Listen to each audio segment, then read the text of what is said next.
അതുപോലെ മിനിസ്റ്ററുടെ നിലയിൽ പായസം വീണ ഒരു സംഭവം ഉണ്ട്. അത് സ്വാഭാവികമായിട്ടും അബദ്ധത്തിൽ സംഭവിക്കുന്നതായിരിക്കാം, അല്ലെങ്കിൽ കൈതട്ടി തലയിലൊക്കെ വീഴുന്നത്. അപ്പൊ അതിന് ഇത്ര വലിയൊരു അന്വേഷണത്തിന്റെ ആവശ്യമുണ്ട്? ആയിരിക്കാം എന്നതല്ല, ആണ് എന്നതാണ് വസ്തുത. അസ്വാഭാവികമായി ഒന്നും തന്നെ അക്കാര്യത്തിലില്ല എന്ന് എനിക്കും ബോധ്യമുണ്ട്. അത് കണ്ട ലോകമെമ്പാടുമുള്ള മനുഷ്യർക്കും ബോധ്യമുണ്ട്. അതിലൊരു അന്വേഷണത്തിൻ്റെ ആവശ്യമില്ല. അതിലെനിക്ക് പരാതിയില്ല. പരാതി ഉണ്ടാകുന്നത് എങ്ങനെയാണ്? ആരെങ്കിലും ബോധപൂർവ്വം ചെയ്തെങ്കിലേ നമുക്ക് പരാതി. അബദ്ധത്തിൽ ആർക്കും എവിടെയും ഒരു ആൾക്കൂട്ടത്തിൽ സംഭവിക്കാൻ സാധ്യതയുള്ളൊരു കാര്യം മാത്രമാണ്. അതിലൊരു പ്രശ്നം, ഈശ്വരാനുഗ്രഹത്തിന് എനിക്ക് വലിയ പരിക്കും പറ്റിയില്ല. അന്നേരം ഉണ്ടായ വേദനയും നീറ്റിലും ഒഴിച്ച്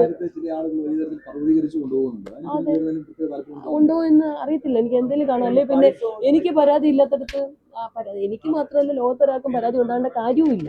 നമ്മുടെ ഒരു ആൾക്കൂട്ടത്തിൽ, അതും സന്തോഷമുള്ളൊരു നിമിഷങ്ങളിൽ ആ സന്തോഷം പങ്കിടാൻ പായസം കൊണ്ടുവന്ന് ആൾക്കൂട്ടത്തിലായതുകൊണ്ട് മുദ്രാവാക്യം വിളിയുടെ ഇടയിൽ കൈ തട്ടിപ്പോയി. അത് ഇത്ര വലിയ സംഭവമാക്കാൻ എന്താ? ഒന്നുകിൽ എനിക്ക് പരിക്ക് കൂടുതൽ. പിന്നെ പോലീസിനെ സംബന്ധിച്ചിടത്തോളം പോലീസിന് ഒരു പരാതി കിട്ടിയാൽ, മുഖ്യമന്ത്രിക്ക് പരാതി കിട്ടി, മുഖ്യമന്ത്രി പോലീസ് DGPക്ക് അയച്ചു കൊടുത്തു. പോലീസിന്റെ സ്വാഭാവിക നടപടിക്രമമായിരിക്കും. അത് വേണ്ട എന്നും പറഞ്ഞുകൊണ്ട് അന്വേഷണം ആവശ്യമില്ല എന്നും പറഞ്ഞ് ഞാൻ DGPക്ക്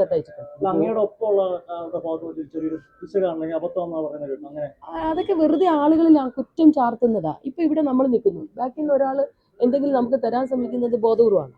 അപ്പൊ ഞാൻ ചോദിക്കട്ടെ, താങ്കൾ മൈക്ക് കൊണ്ട് എന്റെ അടുത്ത് വെക്കുന്നു.